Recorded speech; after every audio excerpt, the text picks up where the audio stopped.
gracia de poder contar con un filósofo y abogado destacado en Lima y que ahora está compartiendo sus conocimientos después de haber vertido mucho fuera del país y ahora aquí en el Perú. Él está dando una serie de exposiciones, webinars, conferencias, y lo tenemos aquí de primera mano en Ropeca Juris.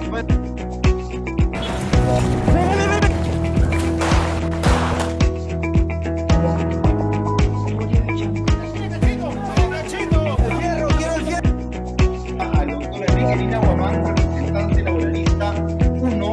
Señora, ¿se cuenta la grabado?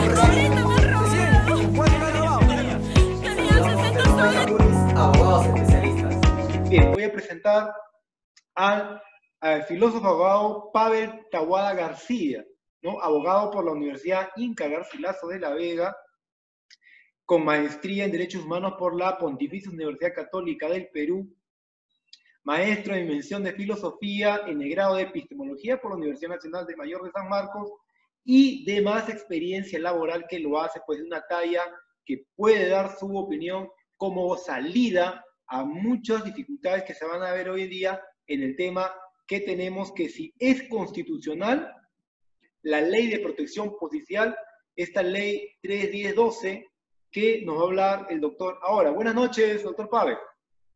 Buenas noches, Eduardo. Muchas gracias. La verdad, te agradezco bastante la invitación a Ropeca Juris, ¿no? Y saber de que podemos contar pues con ustedes para poder seguir investigando, ¿no? Es un ambiente de una comunidad para investigadores en Derecho Constitucional y Derechos Humanos que es tan necesario el día de hoy, ¿no? En realidad sí, porque en realidad pues, usted sabe, doctor, que la lata procesal y más sumado el hecho de que hay una confusión, hay una ambigüedad, no hay una visibilidad hasta que la Corte Suprema se mencione. Entonces, lo que quiere ahora pues, el abogado litigante de a pie es poder tener una salida frente a esta ley 31012, ley de protección policial. Doctor, vamos con la primera pregunta. Respecto a esta ley, dígame usted, ¿lo ve con un carácter inconstitucional frente al principio de proporcionalidad? ¿Cómo lo ve usted, doctor? Bueno, hay que entender primero que esta norma se promulga en un contexto de estado de emergencia, requiere el restablecimiento de un orden y por ende el empoderamiento de la Policía Nacional y las Fuerzas Armadas, siendo que estos necesitan más poder para poder ejercer su función. En ese sentido, esta normativa 31012 tiene como fin eximir de responsabilidad penal a miembros de las Fuerzas Armadas y Policía Nacional, ¿no? Y para llegar a este fin, primero, ¿no?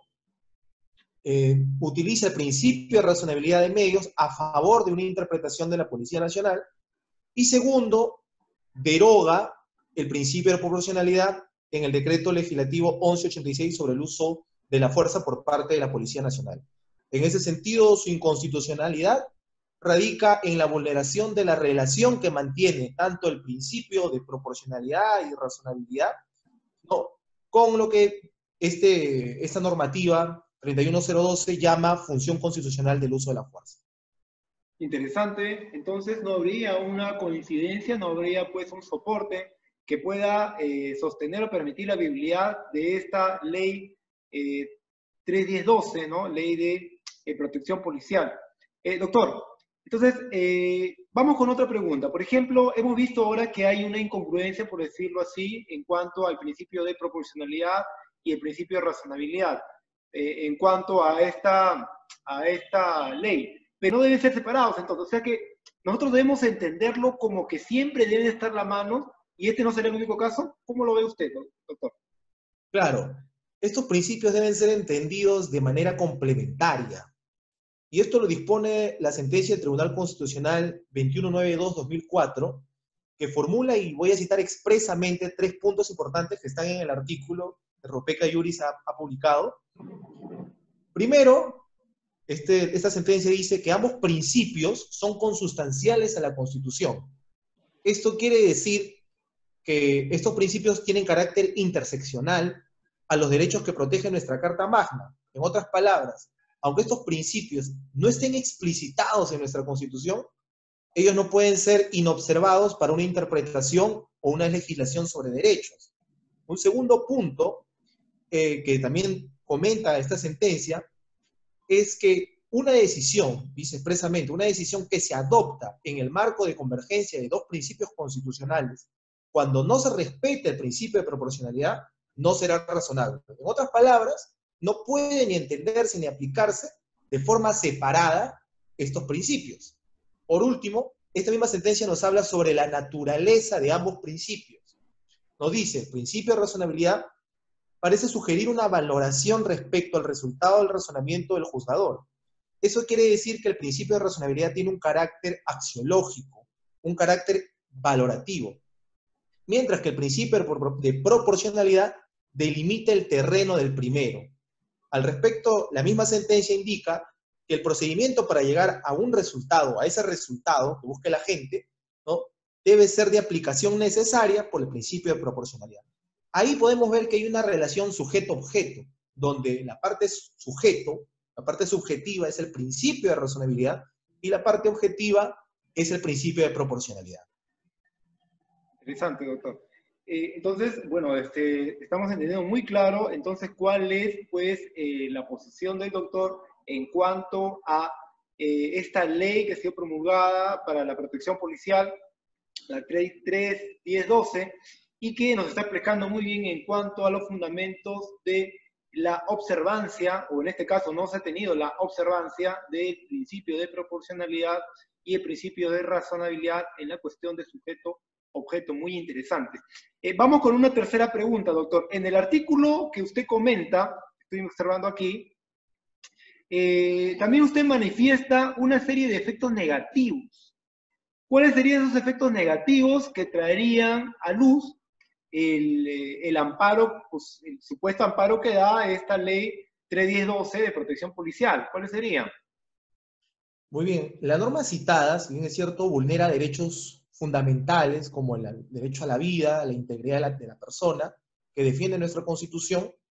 Sin embargo, vamos a tocar dos puntos, dos efectos que menciono y que van relacionados. El primero es que esta normativa puede ser usada en protestas, ¿no?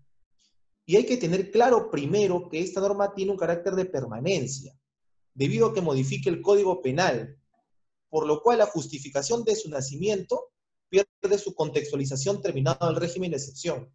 ¿Eso qué quiere decir? Como dijimos al inicio, a esta norma hay que tenerla claro en el contexto de estado de emergencia y del empoderamiento de las Fuerzas Armadas, pero esta va a continuar. Esta Claro, normativa va a de continuar. permanencia que usted menciona, claro. Exacto, va a continuar posteriormente al estado de emergencia y posterior a la pandemia. Y puede ser un mecanismo jurídico que puede usarse de manera represiva en situaciones sociales, ¿no?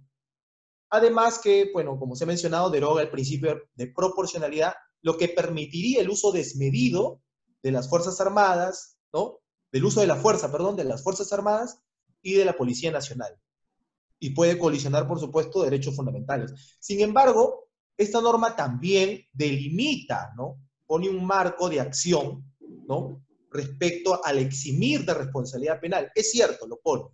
En el artículo 3 de la norma 3.10.12, dice, y voy a citar lo que dice este artículo, comenta que el Policía Nacional que hace uso de sus armas o medios de defensa, contraviniendo la Constitución Política del Perú, las normas del derecho internacional de los derechos humanos, reconocidos por el Estado peruano y la presente ley, incurrirá en responsabilidad penal y no se le aplicará los beneficios de ley.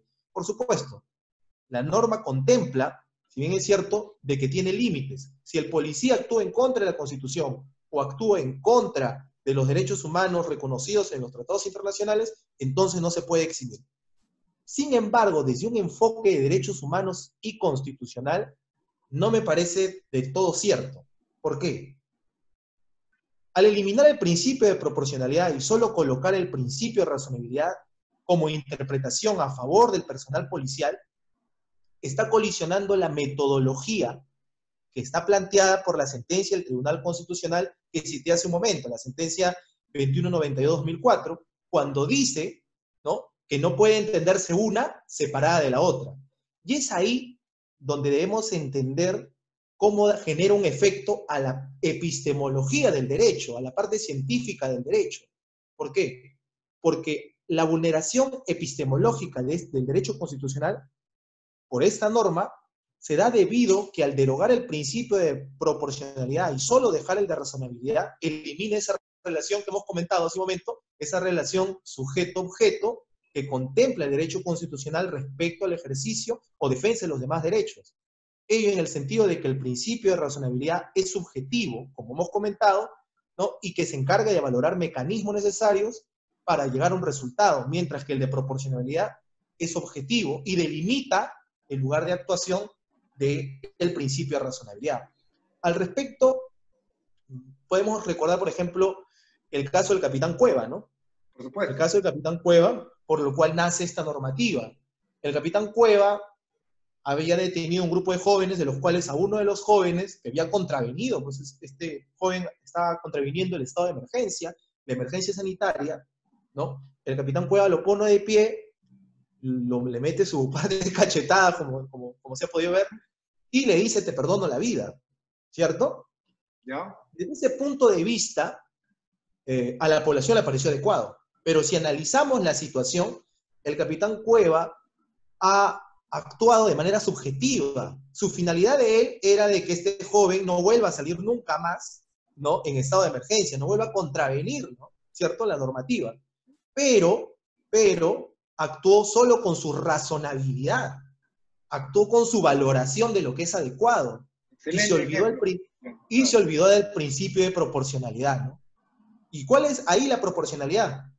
Que la ley, ¿no?, se da por órganos jurisdiccionales y que nadie puede tomar la ley por su propia mano, sea desde una cachetada o sea con algo pues mucho peor, como lo que ha sucedido en Estados Unidos, ¿no? Claro. Por ejemplo, en el caso de George Floyd también es otro ejemplo claro en el cual el policía actúa, ¿no?, desde la parte axiológica de su subjetividad y dice, voy a detener a esta persona, le pone la rodilla en el cuello y encuentra que es la manera más necesaria de poder detenerlo.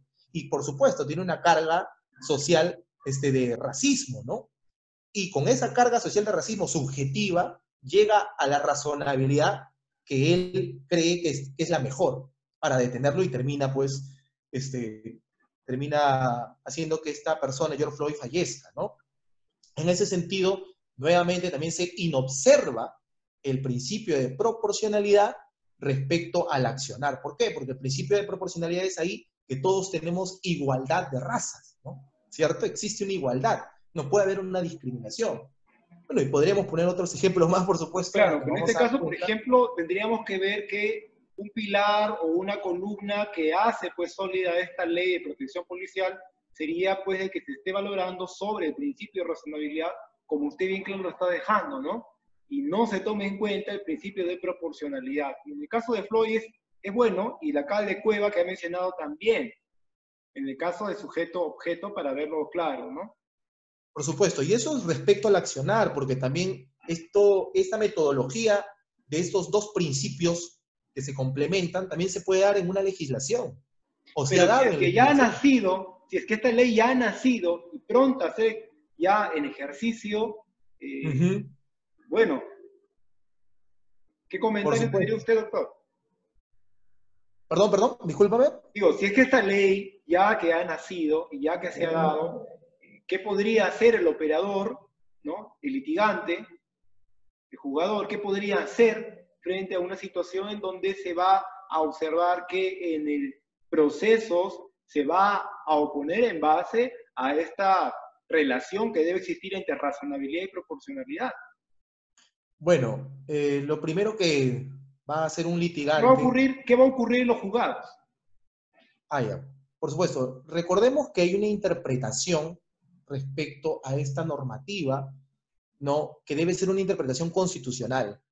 Para eso, todos los primeros intérpretes de la constitucionalidad son los jueces. No pueden dejar de una manera inobservada este detalle respecto al principio de proporcionalidad, ¿no? Y van a hacer una consulta a la Corte Suprema para que ellos puedan decir si está contraviniendo la Constitución, ¿no? Y así pueda llegar, pues, a demostrarse la inconstitucionalidad ya por parte del Tribunal Constitucional, ¿no? ¿Qué escenarios nos avisoras entonces? ¿Qué escenarios nos podemos encontrar en los juzgados o en la Corte Superior? Bueno, Más que en los juzgados, yo diría en el mundo, en la parte social, lo que nos podemos encontrar. Actualmente, la Municipalidad de Magdalena hace unos días ha sacado un proyecto de ley solicitando la permanencia de los militares, ¿no? Respecto a que se queden posterior al estado de emergencia. Sí. Entonces, ello va a conllevar, si continúa esta presente ley, ¿no? Continúa, ¿no? Como estamos viendo su existencia, va a llevar a casos parecidos a los que acabamos de mencionar, George Floyd, el caso de Capitán Cueva, ¿no? Y por supuesto esto va a llevar a que en los juzgados tenga que tratarse y discutirse sobre la constitucionalidad de esta normativa, ¿no? Porque Doctor, es ahí, también hay un tema importante en su artículo que va a ser por ese motivo de webinar más adelante, que por ejemplo usted dice que habla una serie de razones, ¿no? Pero ¿cuáles son las posiciones en sí, entonces concretas para los que nos están escuchando, que avalarían esta ley? ¿Cuáles serían las posiciones concretas que avalarían esta ley? bueno, primero hay, como se ha podido ver, hay una disyuntiva respecto a las posiciones, ¿no? Es importante entender que hay un grupo que apoya, ¿no?, esta situación y otro grupo que no. Y a mí siempre me ha gustado analizarlo desde el momento del contexto. El derecho tiene que contextualizarse, no solamente observarse desde la norma. Y para ello es importante entender el contexto de la promulgación de que esta nueva normativa, primero, ¿no?, se ha dado por una situación de estado de emergencia. Y hay que recordar el concepto de estado de Hobbes para ello. En ese sentido, Hobbes dice, el hombre vive en un estado de constante naturaleza, de guerra de todos contra todos, por ello el hombre es el lobo de otro hombre, esa frase conocida, ¿no? Y es que en ese sentido, el hombre le otorga al Leviatán, al Estado, poder sobre él, ¿no? Entrega su libertad para que el Estado rija la convivencia social. Ahora bien, en ese contexto actual, el Estado está perdiendo una batalla frente al COVID-19. La población está nuevamente, o siente que está nuevamente en una lucha de todos contra todos, donde la gente sale, donde hay caos. Eso es lo que está sintiendo el ciudadano. Es por ello que una parte de la población apoyó desesperadamente esta normativa y apoyará otras normativas sin mediar consecuencias, ¿no? Esto no era pues necesariamente lo que Hobbes opinaba, ¿no? No era lo que Hobbes entendía. Sin embargo, también hay otras posiciones fuera de la parte ciudadana, como son las posiciones ya de nuestros colegas, nuestra comunidad jurídica, y voy a comentar un poco sobre un profesor que ha hecho una publicación en una plataforma conocida. El artículo es "Apretar o no el gatillo a propósito de la ley de protección policial", el cual tiene un enfoque, para mí, solo penalista. El profesor está a favor de la normativa, pero su enfoque es solo penalista. Al principio parece convincente, pero cuando uno va entrando un poco más en el artículo y le pone un enfoque constitucional y de derechos humanos, se da cuenta que el profesor interpreta de una manera errónea ciertos conceptos de carácter constitucional y ciertas ¿Cuál sería el normativas. error? ¿Cuál sería el error en ese artículo? Ya, vamos a citar uno de los argumentos, porque ¿Ya? él tiene como 4 argumentos. Vamos a citar uno. Él cita los principios básicos sobre el empleo de la fuerza y el uso de las armas que ha sido emitido por la ONU.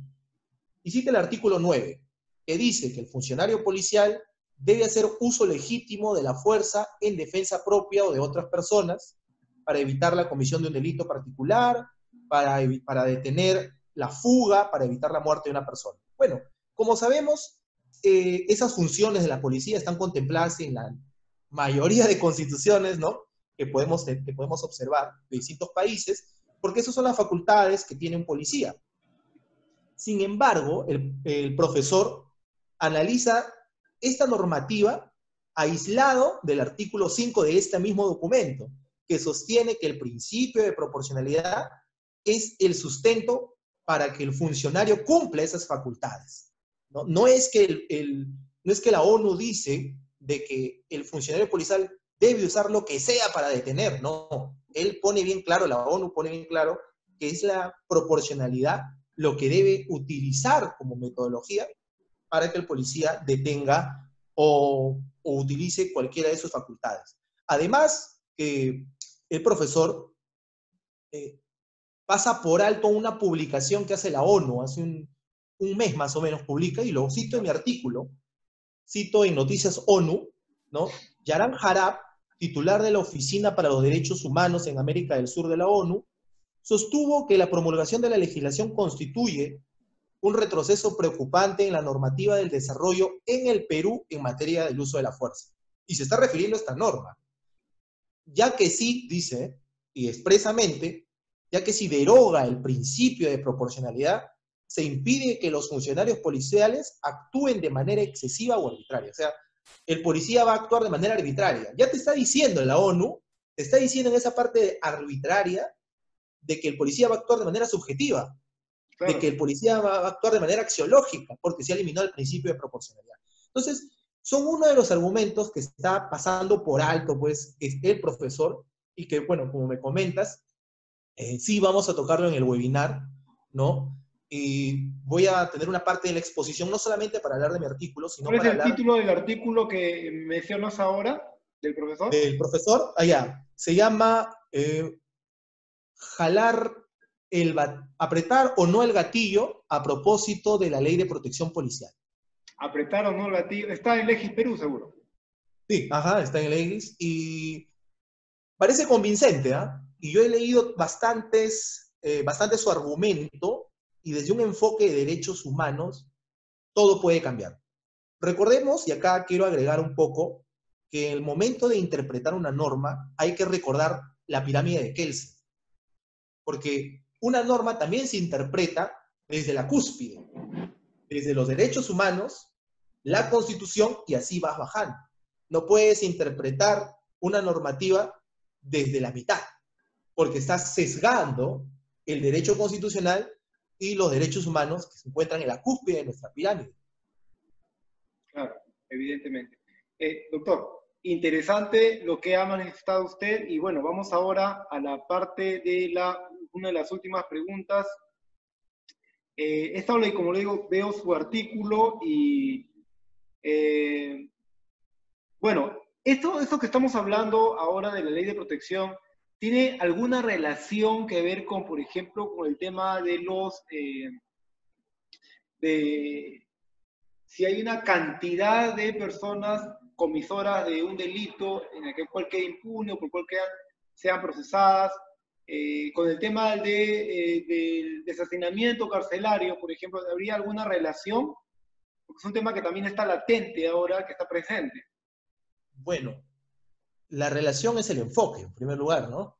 Hay que tener presente el enfoque de derechos humanos y ambos principios, porque ambos principios, tanto el principio de proporcionalidad como el de razonabilidad, aparecen en la sentencia que da vida a este decreto legislativo que te está refiriendo, el 1513, ¿no? Sobre el deshacinamiento de las cárceles, ¿no? Carcelarios. De los establecimientos penitenciarios.